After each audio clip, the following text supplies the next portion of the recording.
En attendant, j'ai 2 mots à vous dire. Bonjour à toutes et à tous. En attendant, j'ai 2 mots à vous dire. Eh bien, nous vous proposons une rencontre express avec quelqu'un que nous avons envie de vous faire connaître. Bonjour Nat. Salut David. C'est pas toi qu'on cherche à faire connaître parce que toi, t'es déjà connu sur la chaîne Réussir. C'est notre invité dont je vais parler dans un instant. On va parler de livres. Oui. Et ça tombe bien parce que toi, t'es un peu notre Bernard Pivot de l'équipe. Alors ça, Non, prends-le bien. j'accepte toujours pas. Mais Prends-le bien. Et tu nous fais une dictée quand ? pas tout de suite. Pas tout de suite, Non, d'accord, pas tout de très bien. suite. C'est un auteur que nous recevons aujourd'hui, jeune retraité, jeune écrivain, puisque c'est son premier roman. Ça s'appelle Un amour infini. Thomas va nous montrer le livre à la caméra. Et notre invité s'appelle Daniel Bercheux. Bonjour Daniel. Bonjour David. Bienvenue dans En attendant, j'ai 2 mots à vous dire. La dernière fois que je t'ai vu, tu étais directeur d'un centre socioculturel à Orvaux, près de Nantes, pour ceux qui nous suivent dans d'autres régions. Et je te retrouve écrivain aujourd'hui. Qu'est-ce qui s'est passé entre-temps ?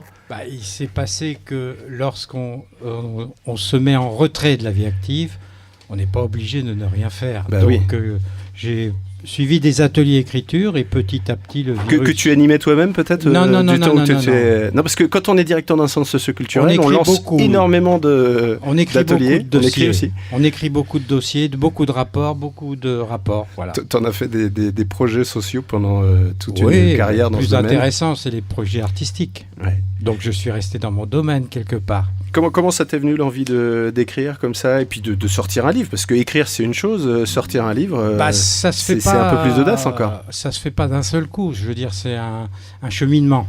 Voilà, c'est un cheminement. J'ai pris d'abord des cours entre guillemets d'écriture au sein d'un atelier pendant 5 ans. Et puis, ça te permet d'écrire et d'ouvrir des champs d'écriture. Et puis, petit à petit, tu fais des nouvelles. Je répondais à quelques concours.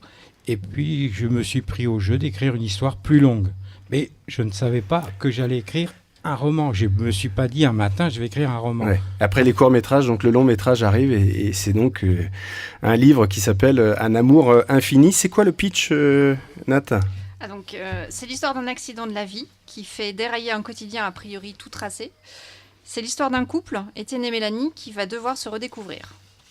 Ça te va comme description ? C'est un peu... Oui, c'est ça, c'est ce qui arrive. De toute façon, la 4e de couve est déjà écrite. Hein. Oui, non mais... j'ai oublié ton prénom. Nathalie, voilà. Nathalie. Bernard, sinon c'est un peu la tu es dans le vrai en disant que c'est un accident de la vie qui va bouleverser le quotidien d'un couple très heureux. Donc je vais revenir en flashback sur l'historique de ce couple, de cette histoire d'amour et qui ne veut pas finir. Et l'accident d'Étienne va bouleverser son quotidien puisqu'il est professeur et à la suite de cet accident, il va avoir une perte partielle de sa mémoire de 0 à 20 ans. Qu'est-ce qu'il y a de Daniel dans ce livre ? Alors, bonne question. Il y a de l'autofiction. La précédente était bien aussi. Hein. Il y a de l'autofiction. Je ne dis pas que tes autres questions étaient mauvaises, mais disons que il y a un peu de moi dans la séparation, par exemple. Ouais. Mais j'ai brouillé les personnages, j'ai brouillé les pistes. Et puis, je fais revenir le personnage pour qu'il retrouve sa mémoire sur mes lieux de mon enfance, avec sa sœur qui est un peu ma sœur aînée que je me suis inspiré d'elle. Le personnage qui change un petit peu de tempérament, enfin qui change beaucoup de tempérament, un tempérament plutôt doux, on va pas spoiler le livre, mais en tout cas il change véritablement de caractère, de personnalité. Oui, tout à fait. Ça aussi c'est quelque chose que tu as vécu, que tu as observé ? Du tout. Non, ça c'est fictif, c'est le romancier qui se laisse aller. Qu'est-ce qui se passe quand quelqu'un a un accident de la vie ? Qu'est-ce qui se passe dans sa vie ? Il peut plus travailler ? Il n'a plus de raison sociale d'exister, donc il a devant soi sa famille, il va s'évertuer, sans le faire exprès, bien sûr, à la détruire. Alors, moi j'avais une autre question, c'était, donc tu disais qu'il y avait des parts autobiographiques dans ce livre, donc c'est aussi vrai pour les lieux. Enfin, moi il y a quelque chose qui m'a marqué, c'est qu'en fait l'action se situe dans une ville qui n'est pas citée, enfin les villes ne sont pas forcément citées. Par contre, on retrouve des lieux quand même. Hein. J'ai été hors Valtès, donc le château de la Tour, moi ça me parle. Oui. La Cigale, c'est nantais, c'est très connu. Donc pourquoi du coup ce choix C'est une brasserie, la Cigale. Oui, c'est un peu pour m'amuser. C'est vrai que je ne parle pas de Nantes dans le roman, je parle plutôt d'une ville au centre de la France, une petite ville de province, quoi. Pourquoi ne pas aller jusqu'au bout ?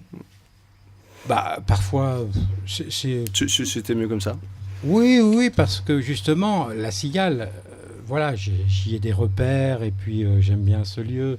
Donc effectivement, je me suis aussi inspiré de lieux que j'ai connus, mais que j'ai déplacés sur d'autres sites, quoi. Alors, des premiers chapitres très cinématographiques, on retrouve ta fibre artistique que tu es par ailleurs. Tu as démarré ta carrière comme comédien. Oui, c'est vrai. Oui, c'est vrai. On imagine très bien les plans séquences. Comment est-ce que tu as structuré ce roman un petit peu, justement, comme un scénariste de cinéma ? À vrai dire, c'est certainement ma volonté de vouloir bien imager ce roman.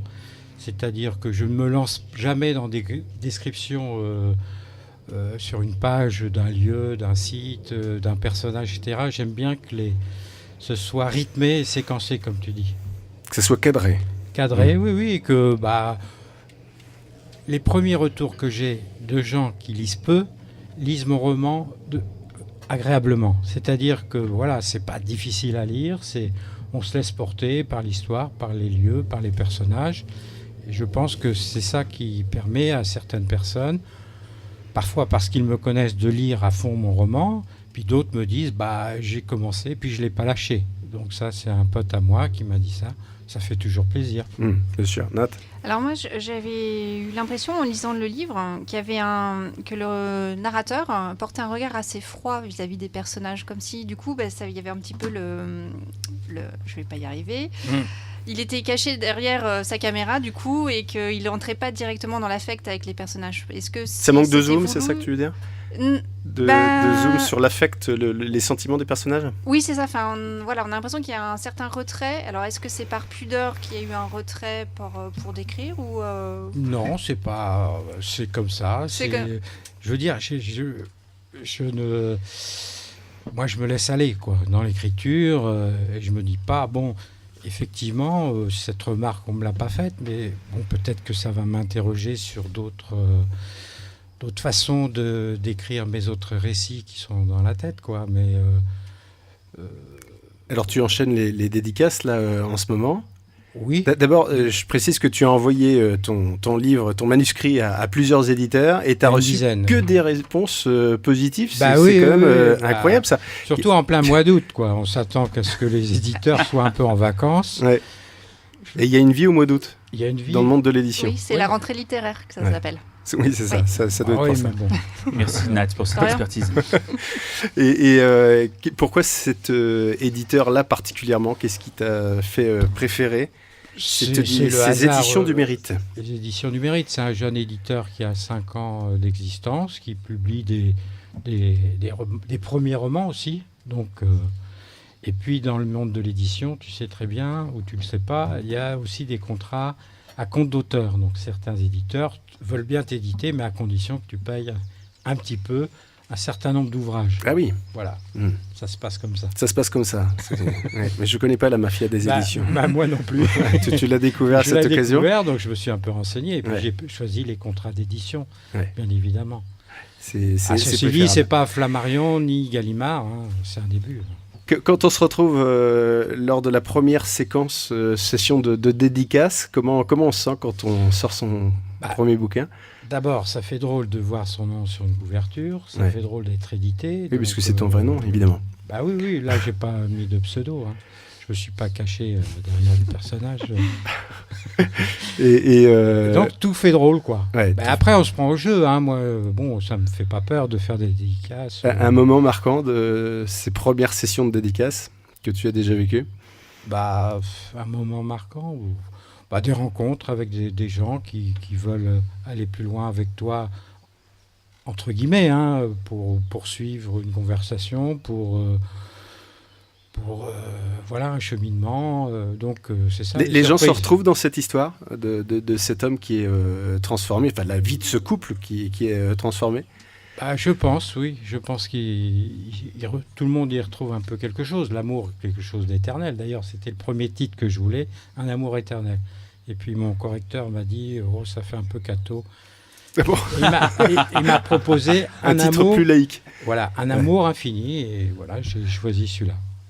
Des projets, donc tu le disais, un autre livre en préparation peut-être. Oui, une fois que celui-ci a été achevé, publié, j'avais pas d'autre idée, mais une fois que l'autre était en boîte, donc j'ai eu une autre idée aussi un peu personnelle, c'est de reparler d'une blessure artistique, puisque je voulais être comédien, et comme j'ai pas pu arriver à... Tu as passé ta carrière dans le monde socioculturel, je le disais, à accompagner des comédiens, des musiciens, des peintres. Je ne pensais plus à moi, donc c'est pour ça qu'à la retraite, je suis content d'écrire, je suis content de m'exprimer dans d'autres scènes, sur le slam notamment. On n'en a pas parlé, mais je fais du slam poésie aussi. Alors parle-en justement, tu écris aussi du slam. Voilà, des petites et séquences courtes, et je le dis sur scène. Et tu le dis, ouais, on le chante pas, on le proclame pas, on le dit, le slam. On le dit, voilà. Ouais. Et quand il y a de la musique, ça s'appelle du spoken word. Ok, à vos souhaits. Comme Grand Corps Malade, par exemple. Voilà, exactement. Et tu te produis là, sur la région nantaise ou toutes les semaines. Toutes les semaines, comme oui, ça oui. Donc là, attention, la prochaine question de David, c'est est-ce que tu peux nous faire quelque chose? Demain, je serai à un non, café parce que lecture, Nat est plus rapide que moi. Est-ce que tu peux nous faire quelque chose? Si tu veux, oui. Allez, vas-y. C'est là à Brûle. Donc là, j'ai fait un petit slam sur donc des titres de romans. Donc là, c'est pas facile avec le casque. C'est pas facile. Alors enlève le casque. Voilà. Enlève le casque. Puis tu sais ce qu'on va faire, comme tous les artistes, on va t'encourager, on va t'applaudir pour que tu puisses donner le meilleur. Daniel en slam.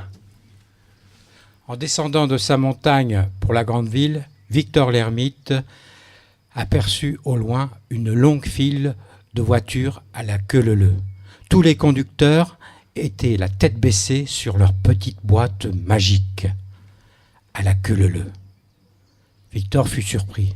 Est-ce ainsi que les hommes vivent maintenant?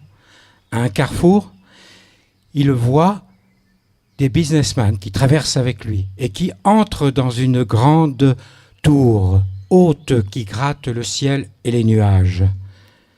Ils pénètrent, ils s'entassent dans une grande cage de verre et, arrivés à leur bureau, ils allument tous une grande boîte lumineuse.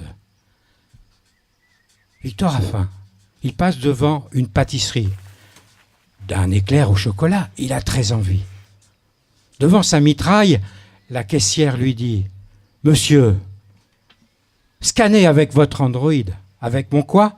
Votre Android, monsieur. » Victor, dépité, lui tourne les talons et lui jette sur la caisse un fromage de brebis. Un fromage de brebis. Est-ce ainsi que les hommes consomment aujourd'hui? Merci Daniel, bravo. Et tu te produis où alors? Dans les bars nantais avec les associations nantaises, le Live Bar, le Rouge Mécanique, le Kafka, et puis un autre, l'Arsène. Et puis l'Arsène. Ceux qui connaissent rue du Château. Rue du Château, très bien. Et puis tu donnes ta voix également? Alors, je donne ma voix. Tu donnes ta voix, tu fais des dons de voix. Absolument, j'ai commencé par ça, d'ailleurs, j'ai oublié de le dire. Mais donc, voilà. Et j'aime lire aussi. Et ça nourrit l'écriture, la lecture. Ouais. Parce que, voilà, les deux chemins sont parallèles. Et puis, on se nourrit de ça, des écritures des autres, et puis de ce qu'ils font de splendide, quoi. Quand je lis le Clésio, le dernier Bitna, je suis sur le cul, là. Je suis loin de ça. Nico, tu veux donner ta voix? Oui, j'adorerais donner ma voix. Mais justement, donner sa voix, c'est quoi, en fait? Alors, donc, j'ai pas fini. Oui. Donc, c'est à la Bibliothèque sonore de Nantes. On lit les livres, les romans qu'on souhaite. Hein, il y a 50 donneurs de voix à des gens qui ne sont empêchés de lire. Donc, temporairement, il y a eu un accident oculaire, ou alors qui sont carrément aveugles. Bien sûr, ça arrive en fin de vie, surtout. Et du coup, ça se passe comment? Tu enregistres ou on sent les gens de radio là qui sont intéressés. Donc, on enregistre, faire des dons, là. On enregistre avec un logiciel qui s'appelle Audacity, et qui ensuite, moi je corrige ma voix. Il n'y a pas d'effet du tout, il n'y a pas de. Et puis on efface les les répétitions. Et on enregistre ça et puis t'envoies ça en MP3, et puis on fait un CD. Et on cherche des donateurs de voix? Toujours. La bibliothèque sonore de voix, c'est juste en face la grande bibliothèque Jacques Demy. Eh ben, très bien. Eh ben, je pense que là, il y a un paquet de vocations, sans doute, qui vont naître de ton annonce à l'instant. Merci, Daniel. Daniel Bercheux, Un amour infini. On va remontrer le livre, dans toutes Thomas, les Un amour infini, aux éditions du Mérite. Daniel Bercheux, on te souhaite beaucoup de succès avec ce livre. Et puis à bientôt pour le suivant, alors. Pour le suivant. Merci, Daniel. Mais on ne donne pas de temps. En attendant, j'ai deux mots à vous dire.